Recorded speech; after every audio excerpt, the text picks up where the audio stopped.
이 비상 상황이 난 것 같아요. 지금 어떤 비상 상황이요? 그 전세 깡통 전세 주의보 이게 지금 기사가 지금 많이 기사가 떴는데요. 일단은 이 하나의 사례가 지금 뉴시스 기사를 가지고 이야기를 네네네. 나눠볼게요. 강서구 화곡동의 다세대 주택에서 전세 살인을 하는 A 씨는 그 휴에 전세 보증금 반환 보증에 가입하고 전세 계약을 체결했습니다. 네. 전세 가격이 2억 원인데 매매 시세 2억 2천 원이어서 큰 차이가 없어서 불안했기 때문입니다. 근데 집주인이 얼마 전에 최근 매매 및 전세 시세가 2년 전보다 하락해서 새로운 임차인을 구한다고 해도 보증금을 내가 돌려줄 수가 없습니다. 네네. 전세를 연장하든가 이 집을 매수하십시오. 이렇게 얘기를 해왔대요. 네. 그래서 결국 이 A 씨는 집을 그 다른 지역으로 이사를 가야 했기 때문에 휴에다가 HUG에다가 대위 변제 허그라고 하십니다. 허그 죄송합니다. 허그. 네. 우리 허그 하잖아요. 네. 보통 허그 HUG 그냥 발음하면 허그가 되니까 허그, 그냥 허그라고 예. 해도 돼요. 예. 허그에 대위 변제를 요청했고 보증금 전액을 허그로부터 돌려받아서 이사를 했다고 합니다. 천만다행이네. 이런 사례가 지금 이제 종종 발생을 하나 봐요. 많이 발생하죠. 지금 몇천 건 발생했는데. 아 그래요? 그 네. 이 보증 사고, 이 지금 집주인이 보증금을 안 들려주는 사례가 지금 최근에 이제 절벽 매매 거래하고 연관이 있는 거 아닌가요? 일단 부동산 하락하고 이제 관계가 있습니다. 네. 그동안 박근혜 정부 때 미친 집값이었는데 네. 지금 뭐 외계인 집값 수준이잖아요. 그렇죠. 그래서 그 부분이 이제 금리가 올랐잖아요. 네네. 그러니까 그 전에 막 지금 미친 집값 될 때 전세 대출을 정부에서 풀어놨단 말이에요. 예. 문재인 정부에서도 그걸 실수한 게 전세 대출을 막아놨으면 이렇게까지 전세도 많이 안 올랐는데 또 풀어놨어요. 그래서 취약계층과 뭐 서민을 보호한다는 명분 아래 네. 그러니까 항상 주의하시게 명분 아래 하는 행동들이 나중에 독이 되는 경우가 많습니다. 그러니까 그때 대출을 정부에서 안 했으면 전세값이 이렇게 안 올랐겠죠. 그렇죠. 근데 올랐는데 전세 대출을 많이 받으신 분들이 올린 전세값으로 들어간 거예요. 네. 갭 투자하는 분들은 또 거기서 갭이 작아지잖아요. 전세가 올라가니까. 그래서 투자가 또 일어나고 계속 이런 분위기였는데 이제 부동산이 미국 금리 오르면서 이제 하락으로 돌아섰잖아요. 네. 제가 뭐 말씀드린 것처럼 하락으로 돌아서고 드디어 강남도 하락했단 말이에요. 강남도 드디어 하락했어요. 서초가 예. 하나 딸랑 남았습니다. 자, 이런 상황 속에서 그러면 이제 다세대 분들이 지금 사고 나는 것은 주로 다세대입니다. 90% 이상이. 다세대가 왜 사고가 나냐면 네. 그 원인을 정확히 알고 대처하셔야 되는데 이 다세대 업자들이 전세 대출 때문에 네. 전세 대출의 한도가 뭐 3억까지 4억까지 동네마다 다르고 다 다른데 2억까지는 일단 가볍게 돼요. 되니까 다세대 업자들이 머리를 쓴 겁니다. 시세가 만 1억 8천이라고 하더라도 네. 매매 사례를 하나 만듭니다. 이렇게 아는 사람끼리 공인중개사랑 짜고 하던 자기 뭐 친척이랑 짜고 해서 매매 사례를 2억 2천으로 하면 네. KB은행 시세 2억 2천이 뜨잖아요. 네. 그러면 전세 대출이 보증금의 90%까지 해준단 말입니다. 그렇죠.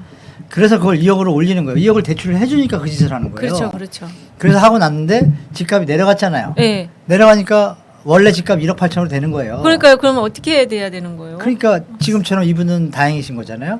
그래서 여기서 이제 그 전세 일자고 보증 반환 일자고 주인이 중간에 바뀐다든지 이러잖아요. 네. 그러면 이게 또 변제 대상이 안 돼요. 그래서 지금 우리 다세대 계신 우리 시청자 여러분들은 혹시 그 보증보험 그 혹시 가입을 하셨으면 허그에 네. 전세 보증보험 허그에 하는 게 있고 SGI라고 서울 보증보험이라고 있어요. 네.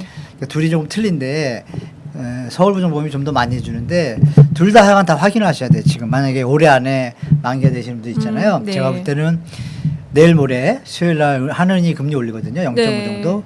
또 그 다음에 열흘 정도 있으면 또 미국이 또 올려요. 그러면 집값이 갑자기 많이 하락할 수도 있습니다. 할 수도 있는데 그러면 이제 생각지 못한 상황이 많이 발생해요. 깡통 전세들이. 네. 그때 가서 대처하지 말고 8, 9월 가서 오늘이라도 당장 물어보셔야 돼요. 그 자기 보증보험 든 데다 전화하셔가지고 네. 자기 등기부등본 상황 있잖아요. 떼보시면은 그걸 가지고 상담을 나누시면 된다 안 된다가 나와요.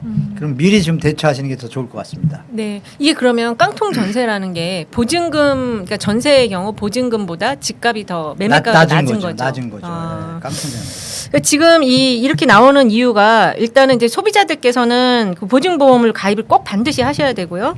그리고 네. 등기부등본에다가 그 항상 확인을 해야 되는데 이 다세대 주택 쪽에서 이런 문제들이 지금 발생한다는 말씀이시잖아요. 근데 최근에 지난주에 계속 나왔던 이야기가 마용성인데 집값 거품 사는 사람이 없다 이런 없습니다. 예.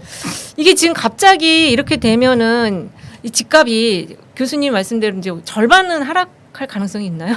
절반 50% 충격이 오면요. 네네. 제가 오늘 아침에 뭐 묘한 얘기지만 네. 그 이코노미스트라는 언론사가 하나 있어요. 네네. 중앙일보 산하였는데 이번에 KG그룹으로 이렇게 합병 KG그룹에서 인수를 했어요. 그래서 좀 사세를 키운다 그러는데 거기 포럼에 기자분들이 많이 오셨는데 포럼에서 제가 강연을 맡았어요. 아 오늘 지금 포럼하고 오셨나요? 네, 포럼 강연을 하고 그쵸, 왔어요. 그쵸. 그래서 네. 하반기 부동산 시장 전망에 대해서 강연했거든요. 네. 좀 얘기 좀 해주세요. 그 강의. 네, 했더니 거기 기자분들이잖아요. 네. 그 기자분들은 사실 아시겠지만 부동산 쪽 뭐 건설사나 이런 데랑 친하기 때문에 시장을 일단 좋게 보려는 습성이 있어요. 그래서 제가 이제 데이터를 쭉 나열하니까 네. 표정들이 중간중간 바뀌는 거예요. 팩트로 예. 말하니까. 네. 그걸 끝나고 나니까 기자들이 명함 주는 기자들이 많아지더라고요. 그 얘기 뭐냐면 네. 대세 변화에 대해서 기자들도 느끼고 있는 거죠. 그럼 기사들도 바뀌겠죠? 그쵸. 네, 그런 부분이 있으니까. 그래서 지금 이 시장 상황이 미국이 0.7을 올리고 한은이 0.5 올리면 그 얘기 뭐냐면요. 한은이 또 다음 달에 또 한 번 올린다는 얘기예요. 그러니까 이 심리적으로 우리가 뭐냐면 네. 한 번 좀 미국에서 세게 올렸는데 충격이 크잖아요. 네. 근데 또 세게 올린단 말이에요. 근데 거기에 또 한은까지 거들어요. 그러면 심리적으로 어떻게 했어요? 압박이. 이거 좀 이상하다 그러는데 네. 변수가 하나 있습니다. 어떤 거죠? 이 정부가 제가 참 마음에 안 드는데요. LTV 80% 기사 보셨잖아요. 네, 풀어준다고 네. 생애 최초. 생애 최초. 예. 네네. 그거를 7월 1일부터 시행을 했어요. 물론 한도는 6억이에요. 6억인데 한도가 6억이니까 자기도 한 3억 있으면 9억짜리 집 살 수가 있잖아요. 그렇죠. 근데 6억 대출 받으면 이자가 엄청 많잖아요. 그쵸. 그럼에도 불구하고 일부 아직까지 상황을 파악하지 못한 사람들이 살 수가 있어요. 그러면 이제 그걸 받았어서 이제 또 시장 편화적인 뭐 기레기과에 있는 분들이 네. 또 이걸 펌핑할 수가 있어요. 속으면 그렇죠. 안 돼요. 그렇죠. 펌핑 해봤자 미국이 제가 조금 이따 올린다 그랬잖아요. 네. 그러니까 7월 1일 날 풀었으니까 7월 뭐 10월까지 지금 스물스물 올라왔을 거예요. 아마 시장에 조금. 네. 근데 그게 얼마나 나타날지는 제가 예측하건데 생각보다 약하다. 걱정할 수준은 아니다. 처음엔 제가 걱정을 했는데 네.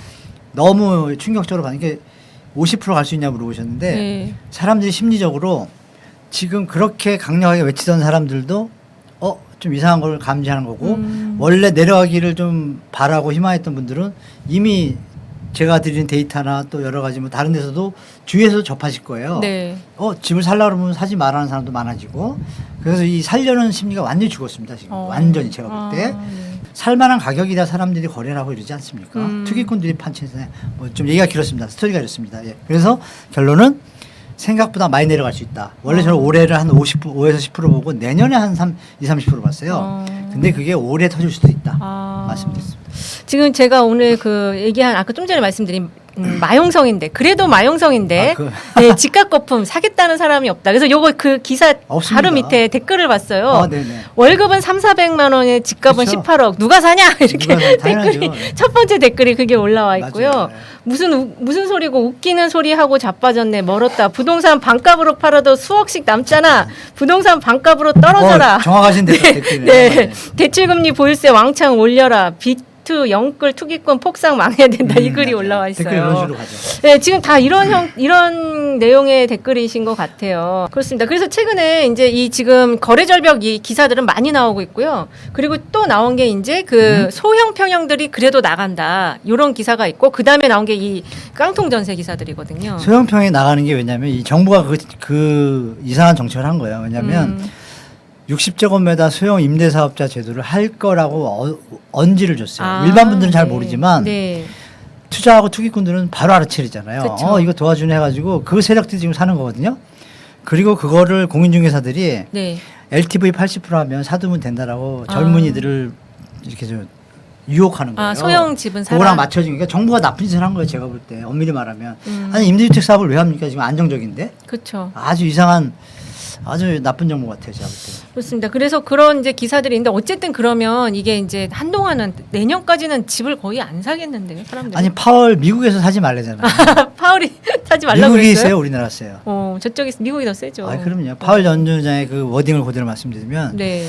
젊은이 여러분 지금은 집 살 때가 아닙니다. 잘 생각해 보시고 판단하시고 모기지 금리가 지금 6%가 됐어요, 거기가. 미국이. 네. 우리도 지금 그것도 6%란 비싸다. 얘기예요. 네. 7% 8% 돼요. 여러분도 소득 많이 안 넣으셨잖아요. 그렇죠. 이게 균형이 안 맞아요. 네. 안 맞기 때문에 물가 오르잖아요. 또 그러니까 이게 안 맞습니다. 그러니까 당연히 그런 조정을 거치는 게 이 경제 이론의 기본이에요. 수요 네. 공급하고 가격하고 그 조정을 거칠 수밖에 없는데 이걸 억지로 떠받치려고 정부가 소형 임대 아파트 그걸 만들어 놔가지고 확정을 안 했습니다. 발표를. 예. 왜? 지금 이제 지지율 막 폭락하니까 이런 정책 피면 이제 기자들도 이제 알거든요. 제가 하도 떠들기도 하고 이제 좋은 분들이 한두 분 나타나는 것 같아요. 제가 보니까. 그래서 그거 때문에 살짝 펌핑이 될 수는 있어요. 살짝. 그럼에도 불구하고 말씀드린 대로 7월 달에 금리 올리고 또 9월에 또 회의가 있어요. 네. 그때 또 연준이 또 올려요. 또 올리면 이제 그러면 이제 시장 거의 쉽지 않습니다. 거기다 9월 달에 자영업자분들 있잖아요. 네. 900조 지금 대출 받은 게 있는데 뭐 생활자금도 있고 하여간 주택을 담보로 한 것도 많아요. 신용도 있지만 네. 거기 이제 9월 말에 만료예요. 이번에 은행들에서 만료하기 다 갚아야 힘들다라고 되나? 얘기하고 있답니다. 네. 세 번째 위에했거든요. 예. 상한을 상한을 해야 되는데 그때 아마 지금 계산상으로 금융보고서가 나왔는데 한 30%가 빚을 못 갚을 수준인 거야. 묻어요 다. 그러니까 지금 그거 터지면 말씀 주신 40~50%가 내려갑니다. 왜? 경매물건이 나오기 시작하니까. 네. 그래, 어떻게 될지는 정부가 이제 연착륙을 위해서 급격한 하락도 도움은 안 되잖아요. 네, 그렇죠. 연착륙을 위해서 애를 쓰고 있는데 애를 쓰는 척 하면서 투기꾼들 하는 짓을 하면 안 되죠. 투기꾼 도와주는 건 진정한 애를 써야겠죠. 뭐 그런 부분 좀 말씀드리고 싶네요. 네. 그럼 지금 이게 집값이 이렇게 지금 하락하는 게 지금 네. 오늘 나온 것도 이제 집값 조정기라고 얘기를 하고 있어요. 그리고 하락기라 그래야죠. 하락기라고 조정기가 아니고 하락기다. 하락 조정기 이렇게 써야죠. 하락 조정기. 네. 네. 그리고 해답은 청약이다. 이렇게 얘기하고 있는데. 청약, 그래도 양심적이네요. 네. 근데 그러면 이게 그 이명박 정부 때 예. 그때도 집값이 거의 뭐 많이 하락해가지고 네. 그때 그러니까 하우스 푸어족 뭐 이런 얘기 있었거든요. 네, 많이 나왔죠. 예, 그런 시대랑 지금 비슷하게 가는 걸로 봐야 되나요? 네. 아 그래요?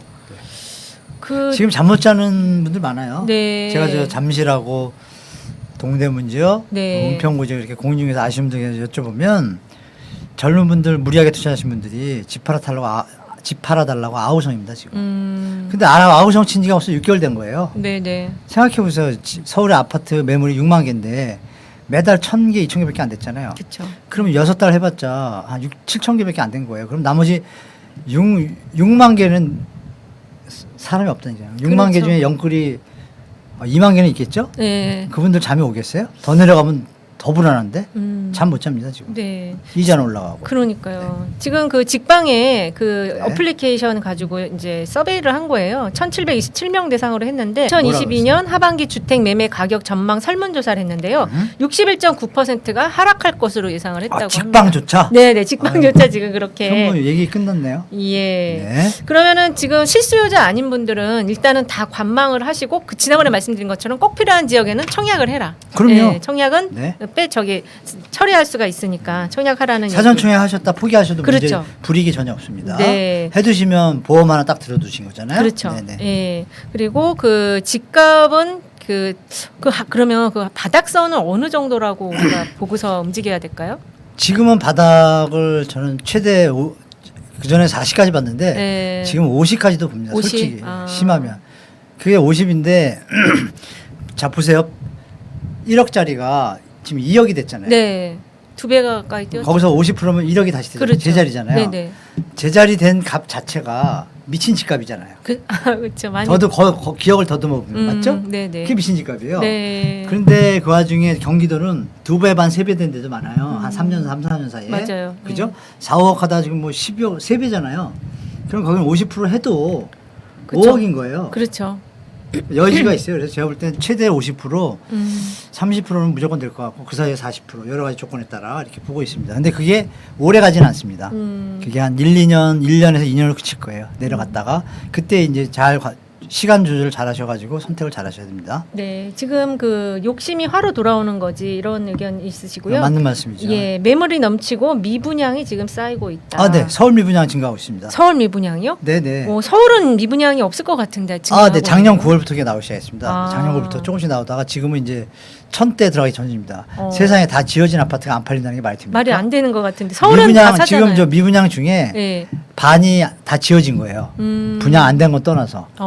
거기는 다 지어졌는데도 팔리지 않고 있는데 그래서 거기가 지금 분양가를요. 네네. 15%씩 내렸습니다. 오. 두 군데인데요. 예. 내렸는데 다 못 팔고 있습니다. 음. 그러면 15% 거품을 일단 없어져도 안 팔린다는 얘기예요. 그것도 비싸다고 느끼는 거죠 지금. 실제로 비싸요. 네, 계산해 보면 그쵸. 얼마냐면 그래도 한 10몇억 아니에요? 강북인데요. 네. 그걸 13억에 분양을 한 거예요. 근데 아 비싸다. 15%면 네. 해봤자 13면 18, 11억짜리인 거예요.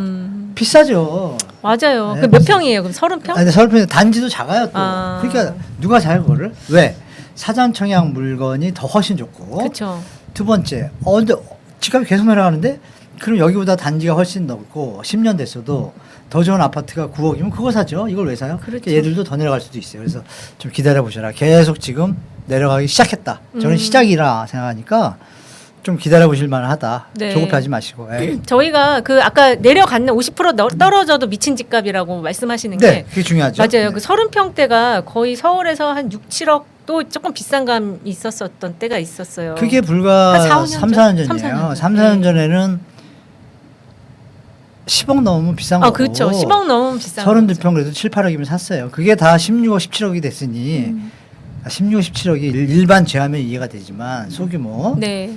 부담할 수 있는 이거는 전 일생을 소득을 비교해보면 답이 안 나오잖아요. 답이 그러니까 안 이거 조정 거칠 수밖에 없어요. 제가 볼 때. 예. 자, 그러면 우리가 네. 이제 계속 떨어지는 집값에 대해서 이제 예의주시하면서 꼭 필요하신 분들은 청약을 하시기를 이야기를 드리겠습니다.